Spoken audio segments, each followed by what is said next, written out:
Hello students, welcome to my channel. So आज हम class 5th EVS का chapter 20 discuss करेंगे जो आपकी बुक लुकिंग अराउंड में से है। चैप्टर का नेम है हुज फॉरेस्ट।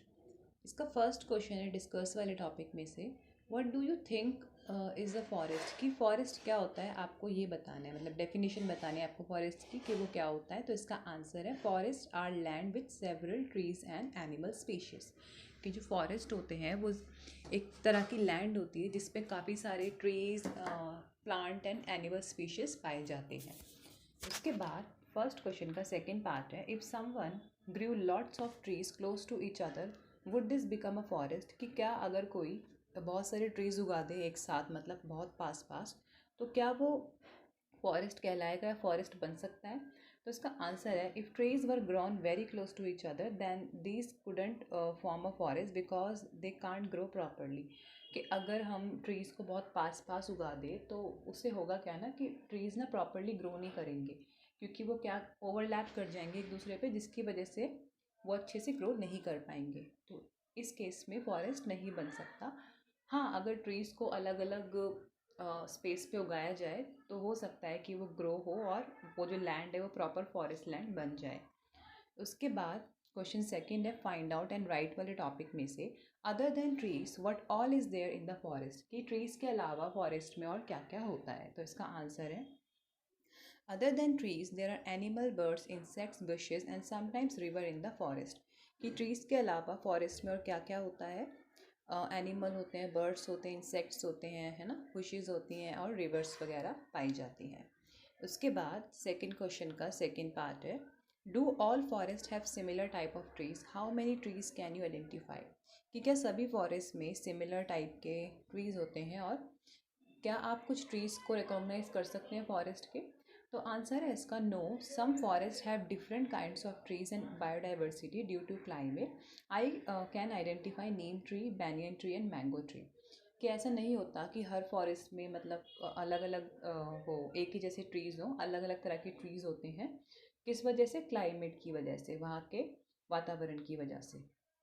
और आप कौन कौन से ट्रीज़ को रिकॉग्नाइज़ कर सकते हैं, जैसे कि नीम ट्री को बहुत इजीली रिकॉग्नाइज़ कर सकते हैं हम, और बैनियन ट्री को कर सकते हैं, मैंगो ट्री को कर सकते हैं। तो ये कुछ कॉमनली नॉन ट्रीज़ है जिनको देख कर ही पता चल जाता है कि किसके ट्रीज़ हैं। उसके बाद क्वेश्चन सेकंड का थर्ड पार्ट है, Suryamani says if the forest are not there we too will not remain, why so. कि सूर्यमणि कहती है कि अगर फॉरेस्ट नहीं होंगे तो हम भी नहीं होंगे। तो वो ऐसा क्यों कहती है, उसकी बात का आपको मतलब समझाना है। तो इसका आंसर है, all the humans and animal species are highly dependent on the forest, we get several resources from forest, that's why Suryamani says that without forest we will not remain. कि जितने भी ह्यूमंस हैं, एनिमल्स हैं ना, वो सब किस पे डिपेंड है, फॉरेस्ट पे, जंगलों पे। क्योंकि हमें फॉरेस्ट से बहुत सारे रिसोर्सेज मिलते हैं, जितने भी मोस्टली चीज़ें हमें फॉरेस्ट से मिलती है। और अगर फॉरेस्ट नहीं होंगे तो हमारा भी जीवन बहुत मुश्किल होगा, शायद हमारा जीवन भी ना हो उस केस में। सो फिर क्वेश्चन थर्ड है, थिंक थिंक एंड राइट वाले टॉपिक में से। थर्ड क्वेश्चन का फर्स्ट पार्ट है, do you no any one who loves the forest. कि क्या आप किसी को जानते हैं जिसको फॉरेस्ट पसंद हो। तो इसका आंसर आप लिख सकते हैं, yes I love the forest. कि हाँ, मुझे भी फॉरेस्ट पसंद है, ठीक है। और बाकी आप अपनी मर्ज़ी से भी इसका आंसर लिख सकते हैं। थर्ड क्वेश्चन का सेकंड पार्ट है, the contractor did not allow Suryamani's people to go in to the forest why. कि जो कॉन्ट्रैक्टर था उसने अलाउ नहीं किया था सूर्यमणि के जो कम्युनिटी के लोग थे, कम्युनिटी के या आसपास के लोग थे, कि वो फॉरेस्ट पर जाए। ऐसा क्यों किया था उसने। तो आंसर है इसका, the contractor made contract with the government to cut down all the trees from the forest and to build big dams. That is why he did not allow Suryamani's people to go into the forest and collect anything from there. ये जो contractor था उसने government के साथ एक deal की थी, एक कॉन्ट्रैक्ट किया था जिसके आधार पे वो उस फॉरेस्ट के सारे ट्री काट कर क्या बनाता, बिग डैम्स बनाता। और इसलिए सूर्यमणि के लोगों को फॉरेस्ट में नहीं जाने दिया जाता था, ताकि वो अपना वहाँ पे कोई भी सामान ना ले, कुछ कलेक्ट ना करे, या फिर वहाँ पर रहने ही ना लग जाए, ठीक है। मतलब कि उनको रिस्ट्रिक्ट कर दिया था उस एरिया से, क्योंकि उस एरिया में क्या बनने वाला था, फॉरेस्ट हटाकर वहाँ पे डैम बनने वाला था। उसके बाद क्वेश्चन फोर्थ है डिस्कस वाले टॉपिक में से, why do you think the forest belongs to. कि आपको क्या, सॉरी, हु है ये, who do you think the forest belongs to. कि आपको क्या लगता है कि जो फॉरेस्ट है वो किससे बिलोंग करते हैं, वो किसके होते हैं एक्चुअली में, जो हमारे जितने भी दुनिया में फॉरेस्ट है वो किसके हैं, उनका कौन ऑनर है। तो उसका आंसर है forest belong to everyone because it is a natural resource for all species. कि जो फॉरेस्ट होते हैं ना वो सबसे बिलोंग करते हैं, वो सबके लिए होते हैं, ठीक है। सभी का एक तरह से उन पर अधिकार होता है, चाहे वो एनिमल्स हो, चाहे वो इंसेक्ट्स हो, चाहे वो बर्ड्स हो, चाहे वो ह्यूमंस हो, ठीक है, विलेज के पीपल हो या फिर सिटीज़ के पीपल हो, ऑल द पीपल और all the species for that matter, उन्हीं का सबका राइट होता है फॉरेस्ट पे। ऐसा कोई नहीं है दुनिया में जिसको हम डिप्राइव रख सके इस चीज़ से, ठीक है। सभी स्पीशीज़ का राइट है फॉरेस्ट पे, सभी स्पीशीज़ के होते हैं फॉरेस्ट। उसके बाद फोर्थ का सेकंड पार्ट है, Budhiya Mai said forest is our collective bank not yours और mine alone. Are there other things which are our collective wealth, if someone uses more everyone will suffer. जैसे बुद्धिया माई ने स्टोरी में कहा था कि जो फॉरेस्ट है वो हम सब के लिए है, मतलब हम सबका वो कलेक्टिव बैंक है, ना ही आपका ना ही मेरा बल्कि सबका। क्या ऐसी दूसरी चीज़ें हैं जो हम सब जिस पर हम सबका हक है, जो हम सभी के लिए है, हमारी कलेक्टिव वेल्थ है। और अगर ऐसा है तो अगर कोई उसका ज़्यादा यूज़ करता है तो क्या दूसरे लोगों को इससे मतलब इम्पैक्ट होता है, जैसे कि कोई लेट्स से पानी ज़्यादा यूज़ कर रहा है तो क्या कम्युनिटी के दूसरे लोगों को उस पर इफ़ेक्ट पड़ेगा या नहीं, तो इस रिगार्डिंग आपको बताना है। तो आंसर है इसका petrol, minerals and water and many other things are collective wealth of us. If these resources are use excessively and in wasteful manner we may run out of these resources. कि जो petrol, minerals, water और दूसरी चीज़ें हैं कुछ natural, ठीक है, वो सब क्या है, हमारी कलेक्टिव वेल्थ है, मतलब वो हम सब के लिए हैं। और अगर कोई उसको वेस्टफुल तरीके से यूज़ करेगा, बहुत ज़्यादा यूज़ करेगा, तो होगा क्या ना, ये सारी चीज़ें धीरे धीरे ख़त्म होंगी, पॉल्यूटेड होंगी। जैसे पानी है तो बहुत ज़्यादा पॉल्यूटेड हो जाएगा, पेट्रोल और मिनरल्स या डीजल वगैरह है, अगर उनका ज़्यादा यूज़ करेंगे तो वो ख़त्म हो जाएंगे और इससे फिर पूरी कम्युनिटी को, पूरी दुनिया को नुकसान होगा। इसलिए हमारी जो कलेक्टिव वेल्थ होती है हमें उसे ना जुडिशली यूज़ करना चाहिए, सही से यूज़ करना चाहिए, वेस्ट नहीं करना चाहिए, क्योंकि उसका इम्पैक्ट पूरी कम्युनिटी पर पड़ता है। क्वेश्चन फिफ्थ है सूर्यमणिस जर्नी में से, do you have a friend with whom you can share everything. कि क्या आपका कोई दोस्त है जिसके साथ आप सब कुछ शेयर कर सकते हैं। तो इसका आंसर है yes, I share everything with my best friend. कि हाँ, मैं सब कुछ शेयर करता हूँ या करती हूँ किसके साथ, अपने बेस्ट फ्रेंड के साथ। उसके बाद क्वेश्चन फिफ्थ का सेकंड पार्ट है, some people have moved so far away from the forest that they can't understand the lifes of forest people, some even call them jungli. Why is it not correct to say this. कि कुछ लोग बिल्कुल ही nature से अलग रहते हैं, forest से अलग रहते हैं और फॉरेस्ट पीपल की लाइफ्स के बारे में वो ज़्यादा जानते नहीं हैं, उन्हें समझते नहीं हैं, और कभी कभी वो उनको जंगली भी बोलते हैं। मतलब जो लोग जंगलों में रहते हैं या ट्राइब्स में रहते हैं, तो जो सिटी के लोग हैं या कुछ विलेज या मॉडर्न लोग हैं, विलेज के लोग हो गए या सिटीज़ के लोग हो गए, उनके लिए वो बिल्कुल ही स्ट्रेंज होते हैं और वो उनको जंगली बोलते हैं। तो क्या ये सब सही है, उनको चिढ़ाना, जंगली जंगली बोलना? तो आपको इसका आंसर बताना है। तो इसका आंसर है, कॉलिंग समवन जंगली is really pathetic, it's quite disrespectful toward forest people. कि किसी को जंगली बुलाना ऑन द बेसिस ऑफ कि वो फॉरेस्ट में रहता है या रहती है, बहुत ही ज़्यादा घटिया, मतलब एक कह सकते हैं बिहेवियर है, मतलब हमें ऐसा नहीं करना चाहिए। इट्स वेरी बैड कि किसी को हम जंगली बुला रहे हैं क्योंकि वो फॉरेस्ट में रहते हैं और उनके लिए डिसरिस्पेक्टफुल है, मतलब हम उनकी डिसरिस्पेक्ट कर रहे हैं। फॉरेस्ट के लोगों की डिसरिस्पेक्ट कर रहे हैं हम उन्हें जंगली बुलाकर। उसके बाद क्वेश्चन फिफ्थ का थर्ड पार्ट है, what do you know about how Adivasis live, right and draw picture. कि आपको क्या लगता है कि आदिवासीज कैसे रहते होंगे, आपको बताना है और पिक्चर भी ड्रॉ करनी है। पिक्चर आप खुद से ड्रॉ कर सकते हैं क्योंकि मेरी ड्राइंग अच्छी नहीं है, ओके, जोकिंग। सो पिक्चर आप खुद से भी ड्रॉ कर सकते हैं, अपनी बुक में से देख सकते हैं। एंड आंसर मैं आपको बता देती हूँ।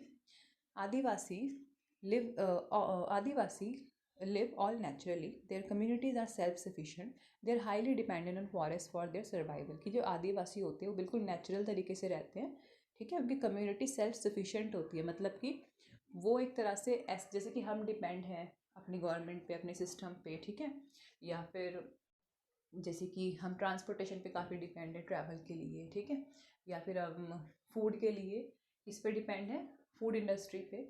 लेकिन जो आदिवासी होते हैं ना वो सेल्फ सफिशिएंट होते हैं, वो अपना ही मतलब उनकी खुद की फार्म्स होती है, उनके खुद की ही मेडिसिन हर्ब्स वगैरह से वो बना लेते हैं, खुद ही की क्लोथिंग, एक्सेसरीज वगैरह, मतलब उनको सब कुछ आता है ऑलमोस्ट, जो भी सर्वाइवल के लिए ज़रूरी होता है।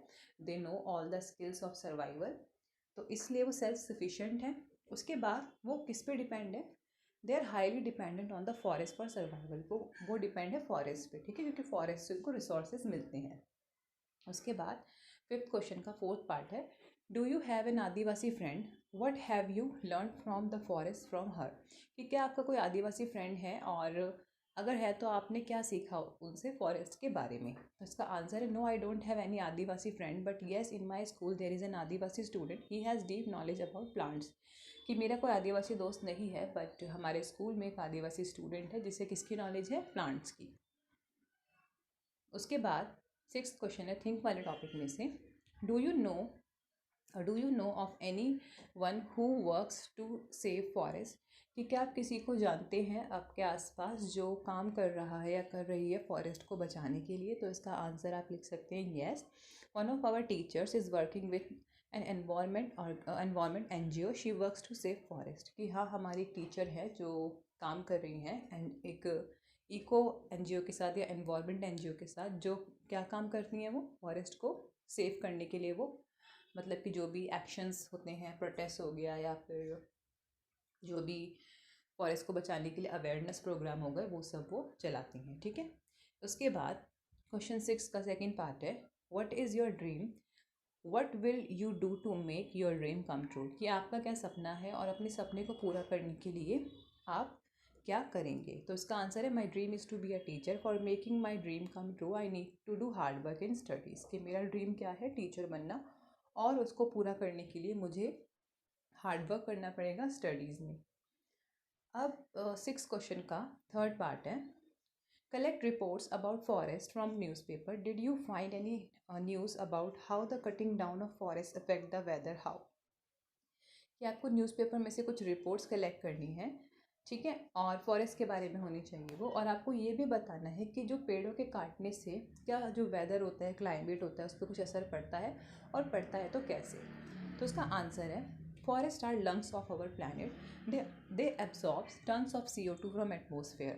If there will be less number of forests in comparison of carbon emission, it could drastically affect the climate of the world and increase global warming. कि जो फॉरेस्ट होते हैं वो पूरी जो हमारी दुनिया है ना, उसका लंग्स, मतलब कि फॉरेस्ट की वजह से ही दुनिया में हम सांस ले पाते हैं। अगर फॉरेस्ट नहीं होंगे, हाँ, और फॉरेस्ट करते क्या है, दूसरी चीज़, वो जितनी भी CO2 होता है ना, कार्बन डाइऑक्साइड, जो पॉल्यूशन फैलाती है, वो वाली गैस को वो अब्जॉर्ब कर लेते हैं अपने अंदर, ठीक है, और उसके बदले में वो हमें ऑक्सीजन प्रोवाइड करते हैं।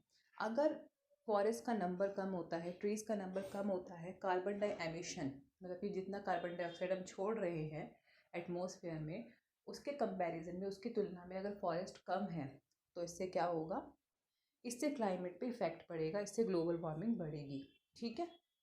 उसके बाद moving on to the next question, six question का फोर्थ पार्ट है, in Torang Suryamani does a lot to keep the Kurukh music dance and tradition alive, would you like to do something like this for your community, what would you like to keep alive.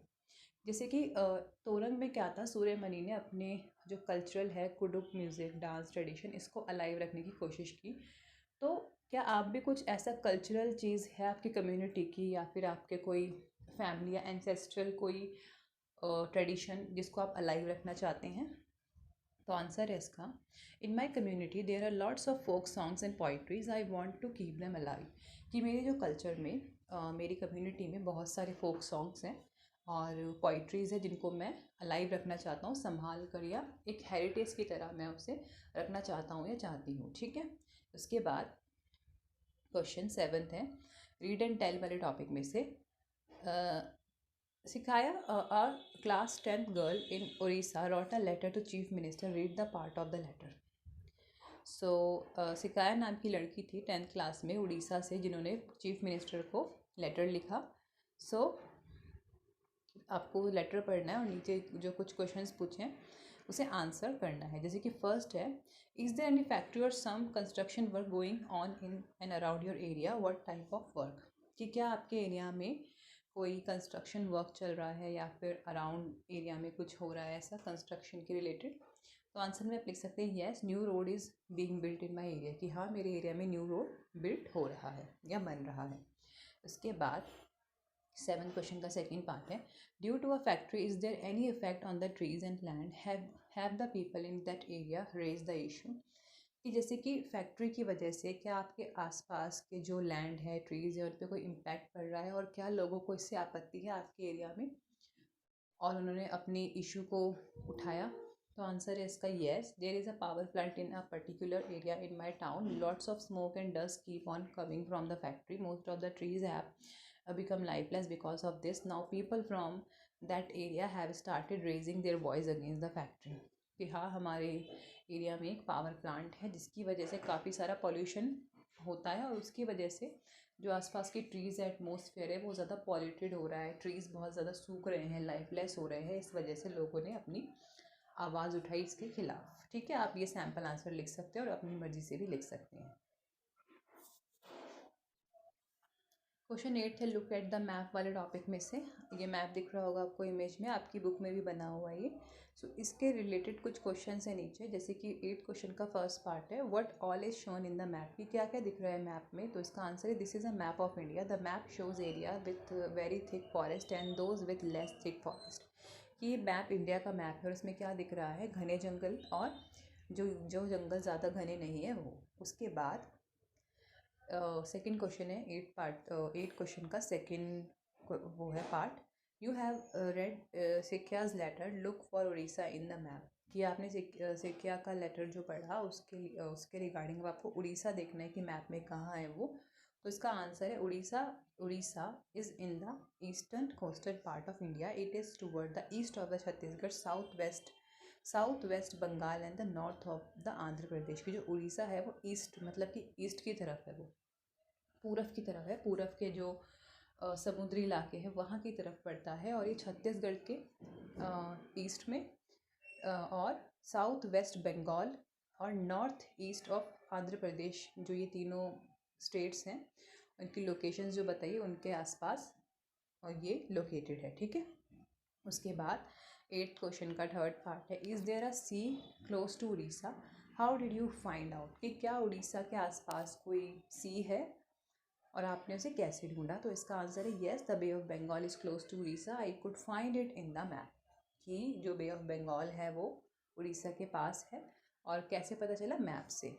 उसके बाद 8th question का fourth part है, which are the states which have the sea on one side, कि कौन कौन सी states है जिनके आसपास सी की लोकेशन है या सी पड़ता है, समुद्र के पास है वो। तो इसका आंसर है following states have sea on the one side, कि ये जो नीचे कुछ स्टेट्स हैं ये सी के पास पड़ती है, जैसे कि वेस्ट बंगाल, उड़ीसा, आंध्र प्रदेश, तमिलनाडु, केरला, गोवा, महाराष्ट्र एंड गुजरात। ठीक है, ये सारी स्टेट्स हैं जो समुद्र के पास लोकेटेड है। उसके बाद 8th क्वेश्चन का फिफ्थ पार्ट है, where is Suryamani state Jharkhand on the map, कि जो सूर्यमणि की स्टेट थी झारखंड वो कहाँ पर है मैप में। तो इसका आंसर है Jharkhand is situated toward the south of Bihar, north of Orissa and east of Madhya Pradesh, की जो झारखंड है वो कहाँ पर है, बिहार के साउथ पे, उड़ीसा के नॉर्थ में, मध्य प्रदेश के ईस्ट में। ठीक है, उसके बाद क्वेश्चन 8 का सिक्स पार्ट है, where are forest on the map, how will you find these, कि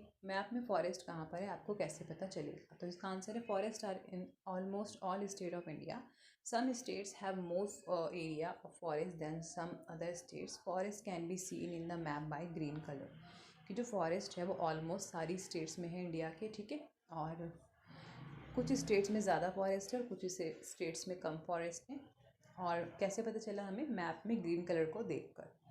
उसके बाद क्वेश्चन 8 का सेवन पार्ट है, how can you find out which states have very thick forest and which have less thick forest, कि आपको कैसे पता चल रहा है कि कुछ स्टेट्स में ज़्यादा फॉरेस्ट है और मतलब कि घने जंगल है और कुछ स्टेट में कम घने जंगल है। तो इसका आंसर है, this can be done by looking for state with dark green colour and those with parrot green colour, कि कैसे पता चल रहा है हमें, अगर डार्क ग्रीन कलर है तो थिक फॉरेस्ट है और पैरेट ग्रीन कलर है तो लेस फॉरेस्ट है, मतलब लेस थिक फॉरेस्ट है। उसके बाद 8th क्वेश्चन का 8 पार्ट है, for someone in Madhya Pradesh in which direction would the country's thickest forest be, name two state, कि मध्य प्रदेश में मतलब कि कौन कौन सी ऐसी डायरेक्शन आपने देखी है in which direction would the countries, कि मतलब कि मैप में आपने कौन कौन सी डायरेक्शन देखी है जहाँ पर बहुत ज़्यादा घने जंगल है, उन स्टेट्स का आपको नाम लिखना है। तो इसका आंसर है फॉर समवन इन मध्य प्रदेश, कि जो मध्य प्रदेश में रह रहा है कोई, अब उसके लिए उसके अकॉर्डिंग और कौन कौन सी स्टेट्स हैं, डायरेक्शन है जो जहाँ पर थिक फॉरेस्ट है। तो इसका आंसर है for someone in Madhya Pradesh the country's thickest forest would be in north, in east the state with thickest forest are Arunachal Pradesh, Uttarakhand, Jharkhand and Chhattisgarh. कि कोई मध्य प्रदेश में अगर कोई व्यक्ति है तो उसके लिए थिक फॉरेस्ट कहाँ पर होंगे, नॉर्थ में, ठीक है, या और ईस्ट में। और वो स्टेट जो मैप में दिख रही हैं थिक फॉरेस्ट की, वो है Arunachal Pradesh, Uttarakhand, Jharkhand and Chhattisgarh. Question 9 discuss करते हैं फाइंड आउट वाले टॉपिक में से। 9th क्वेश्चन का फर्स्ट पार्ट है which are the states around Mizoram, कि मिजोरम के आसपास कौन कौन सी स्टेट्स हैं। तो इसका आंसर है the states around Mizoram are Tripura, Assam and Manipur, कि मिजोरम के आसपास त्रिपुरा है, असम एंड मणिपुर है। उसके बाद क्वेश्चन 9 है जो फाइंड आउट वाले टॉपिक में से, उसका सेकेंड पार्ट है Chamui said they measure land using 10 which are the other ways of measuring land, कि चमुई जो स्टोरी में है वो कहती है कि हम कैसे भाई लैंड को मेजर करते हैं 10 से। तो दूसरे कौन से तरीके हैं या मेजरमेंट है लैंड को मेजर करने के लिए। तो इसका आंसर है some other ways of measuring land are acre yards, bigha, square, kilometre, gaj, कि किस किस से लैंड को मेजर कर सकते हैं, यार्ड से, बिगा से, स्क्वायर किलोमीटर से और गज से।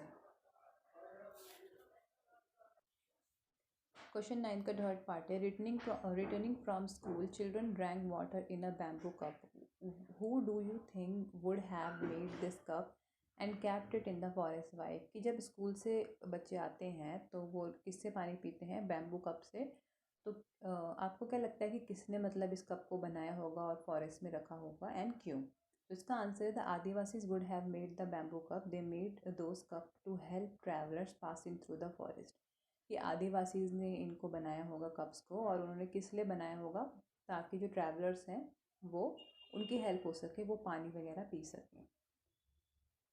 क्वेश्चन 10th है व्हाट वी हैव लर्नड वाले टॉपिक में से what is similar and what is different between jhum farming and Bhaskar भाईज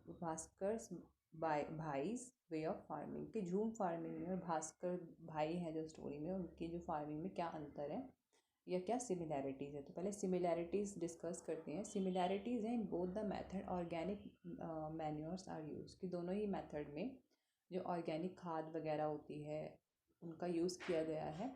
और डिफरेंसेस ये है कि जो भास्कर भाई है ploughs the land before sowing the seeds, in jhum farming furrows are made with sickles before sowing the seeds, कि जो वो है भास्कर भाई है वो क्या करते हैं, वो फार्मिंग से पहले अपने खेत को पुलाव करते हैं, जोतते हैं और फिर सीड्स को उगाते हैं, मतलब सीड्स डालने से पहले वो अपने खेत को जोतते हैं। लेकिन झूम फार्मिंग में पहले फिरौस बनाए जाते हैं, मतलब कि पहले उधर गड्ढे किए जाते हैं सिकल्स से और उसके बाद उसमें बीज को बोते हैं, ठीक है। उसके बाद 10th क्वेश्चन का सेकेंड पार्ट है explain in your own words why forest are important for people living in forest, कि आपको ये बताना है कि जो फॉरेस्ट क्यों इम्पॉर्टेंट है उन लोगों के लिए जो फॉरेस्ट में रहते हैं, जैसे कि आदिवासीज हो गए, ट्राइबल पीपल हो गए। तो इसका आंसर है we depend on the forest for our survival from the air we breathe to the wood we use besides providing habitats for animal and livelihood of humans, forest also offer watershed protection, prevent soil erosion and mitigate climate change, कि हम अपनी needs के लिए किस पे depend है, forest पे, ठीक है। हमारे सर्वाइवल के लिए बहुत ज़रूरी है फॉरेस्ट, क्योंकि हम सांस ले रहे हैं वो भी फॉरेस्ट से, हमें हवा शुद्ध होकर मिलती है, या लकड़ी वगैरह भी हमें फॉरेस्ट से मिलती है, और खाना वगैरह मतलब ऑलमोस्ट एवरीथिंग जो भी हम यूज़ कर रहे हैं वो हमें फॉरेस्ट से ही मिलता है। उसके अलावा फॉरेस्ट किनका घर है, जानवरों का घर है, ठीक है। कुछ कुछ ह्यूमंस का भी, ट्राइबल पीपल आदिवासी भी फॉरेस्ट में रहते हैं। फॉरेस्ट की वजह से जो रेन का सर्कल होता है वो चल पाता है, उसकी वजह से जो सॉइल होता है वो प्रोटेक्ट, जो मिट्टी होती है वो प्रोटेक्ट रह पाती है फॉरेस्ट की वजह से, क्योंकि फॉरेस्ट मिट्टी को बांध कर रखते हैं। और फॉरेस्ट की वजह से जो हमारा क्लाइमेट है वो, जो वो ग्लोबल वार्मिंग है वो रुकती है, मतलब ग्लोबल वार्मिंग नहीं होती फॉरेस्ट की वजह से। उसके बाद 10th क्वेश्चन का थर्ड पार्ट है did you find something interesting in jhum farming, what is it?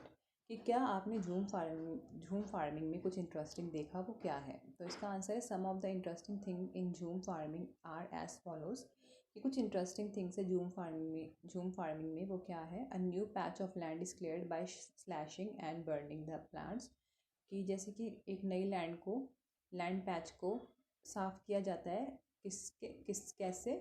Burning of plant, कि वहाँ पे जो क्रॉप वेस्ट बच जाती है या जो रिमेन्स बच जाते हैं प्लांट्स के, उनको बर्न करके क्लियर किया जाता है। सेकंड है weeds are burned and ashes are mix with soil. कि जो वीड्स हैं, जो खरपतवार है, जो कुछ ऐसे अनवांटेड प्लांट्स है जो नहीं चाहिए फार्मिंग में, उनको बर्न करके किसके साथ मिलाया जाता है? मिट्टी के साथ। और किस लिए मिलाया जाता है? ताकि हम खाद, मतलब कि अच्छे से खाद की क्वालिटी, मिट्टी की क्वालिटी को बढ़ा सके। उसके बाद mix cropping is practice in zoom cultivation. कि जो जूम फार्मिंग है ना, उसमें मिक्स क्रॉपिंग की जाती है। मतलब कि अगर कोई दाल उगा रहा है तो उसके साथ कोई सब्ज़ी भी उगाएगा, ऐसा नहीं।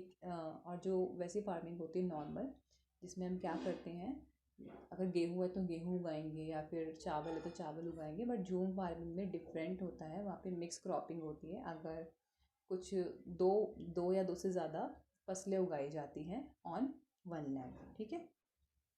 तो स्टूडेंट्स, इसी के साथ आपके इस चैप्टर के क्वेश्चन आंसर्स फिनिश होते हैं। आई होप आपको समझ में आए होंगे। एंड अगर आपको वीडियो इन्फॉर्मेटिव लगे तो आप अपने फ्रेंड्स के साथ इसे शेयर कर सकते हैं। मैं आपसे मिलती हूँ नेक्स्ट वीडियो में। जब तक के लिए बाय बाय।